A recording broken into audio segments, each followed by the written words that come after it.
축약대입 연산자에 대해서 살펴보도록 하겠습니다. 자, 축약대입 연산은 보통 산술 연산자와 할당 연산자 혹은 비트 연산자와 할당 연산자의 결합된 연산자다라고 생각해 주면 되겠습니다. 즉 자기 할당문처럼 어떤 산술 연산이나 비트 연산한 결과를 다시 자기 자신에게 할당해 주도록 할 때 사용되어지는 그런 연산자예요. 따라서 이런 축약대입 연산자는 산술 연산 기호나 뒤에 가서 다룰 비트 연산 기호와 등호가 같이 결부되어져서 하나의 새로운 연산자를 만들어내는 것입니다. 새로운 연산자이기 때문에 연산기호 사이에 공백을 부여하거나 순서를 바꿔 써주면 안 된다라는 것 우리 앞에서 한번 언급을 했었죠. 또 등호의 기호는 반드시 마지막에 나타난다라는 것도 관심 있게 봐두기 바랍니다. 자, 일반적인 대입 연산자처럼 이항 연산자로서 두 피연산자항을 갖되 오른쪽 피연산자항의 결과값을 왼쪽에 대입하되 그냥 대입하는 건 대입 연산자이고 왼쪽에 있는 피연산자와 오른쪽에 있는 피연산자를 요 중간에 있는 산술연산 혹은 비트연산을 가지고서 연산을 수행한 결과를 대입할 수 있도록 해주는 그런 연산자인 것입니다. 말이 복잡하네요. 자, 그래서 간단한 쓰임을 보면 현재 플러스는 이라는 표현은 즉 i 플러스는 j라고 사용했다라고 하면 어떻게 되느냐?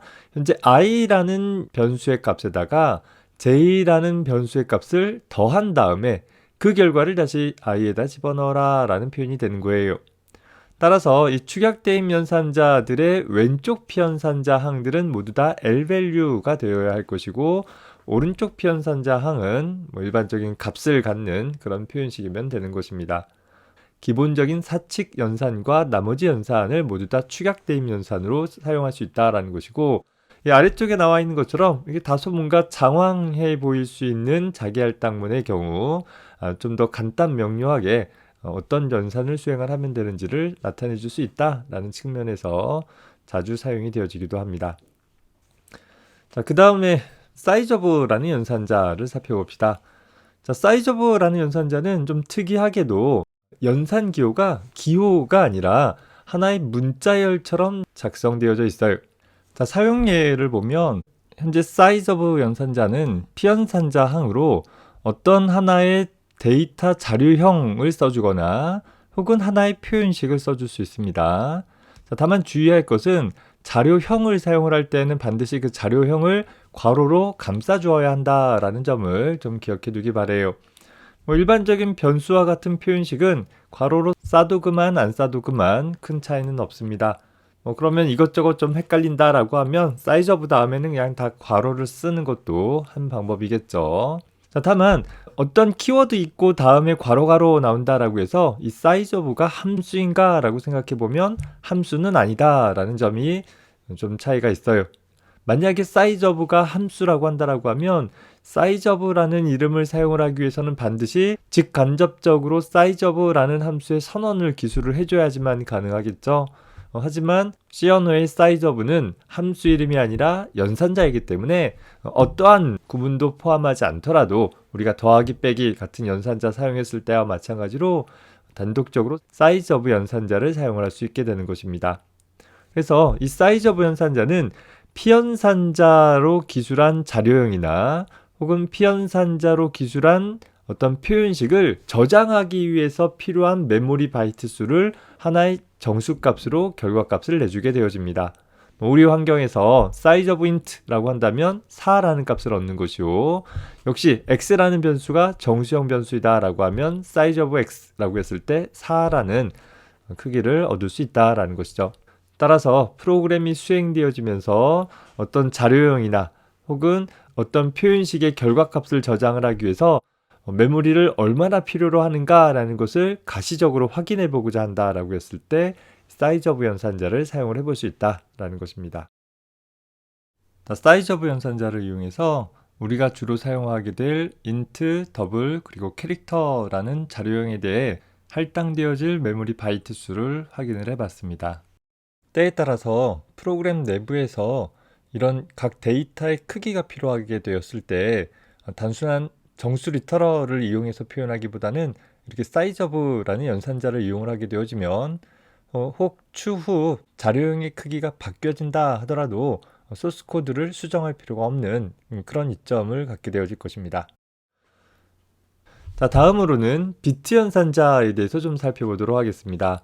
자, 비트 연산자는 굉장히 중요한 연산자이고 굉장히 쓰임새가 많을 수 있는 연산자예요. 다만 우리 수준에서는 좀 복잡하게 느껴질 수 있어서 이번 학기에는 거의 다뤄지지 않을 텐데, 앞서서 나왔던 다른 연산자들과 마찬가지로 비트 연산자는 2항 연산자로 2개의 피연산자 항을 취해줘요. 다만 차이점은 비트 연산을 수행을 하기 위해서 2개의 피연산자 항을 각각 한 덩어리씩의 데이터로 관주해서 연산을 수행하는 것이 아니라 각 피연산자 항을 구성하고 있는 개별적인 비트열들에 대해서, 이게 첫 번째 피연산자, 두 번째 피연산자다라고 하면 그 각각의 비트열들에 대해서 일일이 주어진 어떤 논리연산들, 비트엔드, 비트와 같은 어떤 논리연산들을 수행을 해내게 된다라는 측면에서 일반적인 다른 연산자들과 조금 차이점들이 있습니다. 자, 간단한 예제를 만들어 봤습니다. 두 정수 n1, n2에 대해서 우리가 비트 연산은 각각의 데이터를 구성하고 있는 비트열을 대상으로 연산을 수행을 한다라고 했었죠. 그래서 좀 더 명확하게 하기 위해서 16진수로 수를 표현을 해봤습니다. 정수는 32비트 데이터이니까 아래 나와 있는 것처럼 n1이라는 변수는 이렇게 32개의 비트열로 구성이 되어 있을 것이에요. 다만 어차피 앞에는 다 0이니까 좀 더 간단하게 표기하기 위해서 하위 8비트 부분만 n1, n2에 대해서 각각 기술을 해봤습니다. 자, f라는 것은 4비트로 표현되어지는 마지막 수.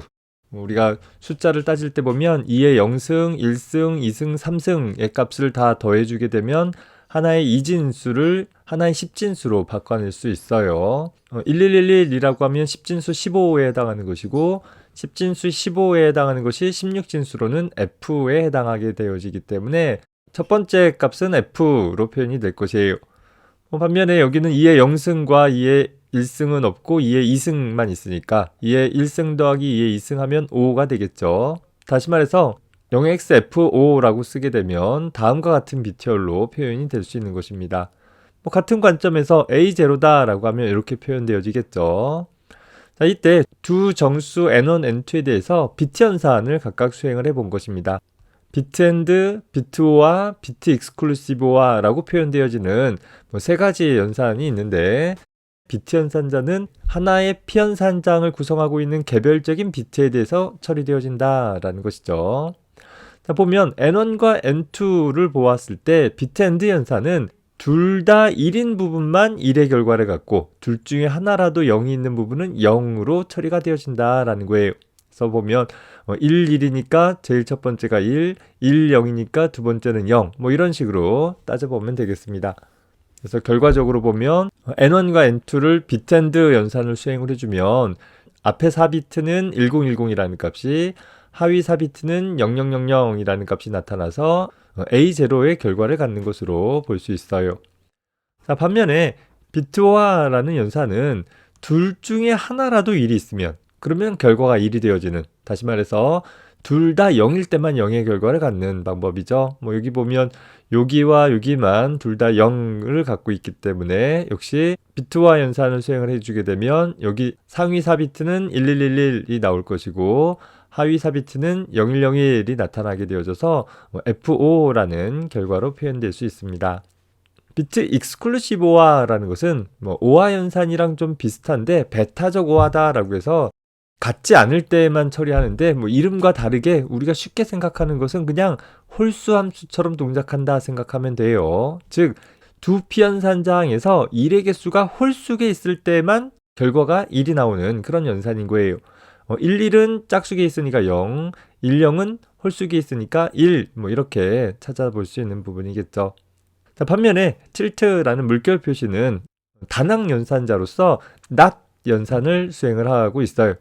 소위 논리 부정에 대한 연산인 것이죠. 그래서 우리가 n1이라는 변수가 이런 비트열로서 32비트로 표현되어진다라고 했었을 때 비트 not 연산을 수행을 해주게 되어지면 각각의 비트 값들을 0은 1로, 1은 0으로 바꿔주는 일을 수행을 해준다라는 것입니다. 하위 8비트만 본다라고 하면 11110101이라는 N1의 값이 00001010처럼 바뀌어지는 것처럼 보이겠지만 사실은 이 앞에 24비트가 0000이라는 것이 생략되어 있는 거잖아요. 이 부분까지도 다 변환이 되겠죠. 그래서 실제 수행되어진 결과를 보면 0000이라는 4비트가 변환되면 1111이라는 F값이 만들어질 테니까 F가 하나, 둘, 셋, 넷, 다섯, 6개 있고 F가 6개 있고 그리고 0A라는 값으로 결과가 나타나는 것을 볼 수 있습니다. 자, 마지막으로 연산자 우선순위에 대해서 살펴봅시다.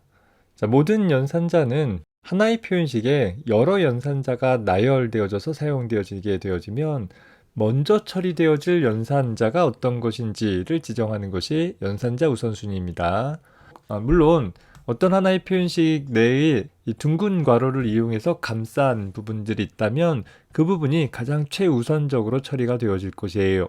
물론 다른 모양의 괄호는 가능하지 않고 무조건 둥근 모양의 괄호가 중첩돼서 사용되어질 수는 있습니다. 다만 이렇게 괄호로 감싸있지 않은 부분에 대해서는 미리 지정되어진 이 연산자들의 우선순위에 따라서 먼저 처리되어질 부분들이 컴파일러에 의해 자동으로 해석이 되어지는데 대략적인 흐름을 보면 상대적으로 단항 연산자가 이항 연산자보다 우선순위가 더 높고 또 이항 연산자 중에서는 크게 보면 산술 연산자가 다른 연산자보다 우선순위가 높죠. 우리는 콤마 연산자라는 것을 다루진 않을 것이니까 제일 우선순위가 낮은 것은 대입 연산자다 라고 기억하면 되겠어요.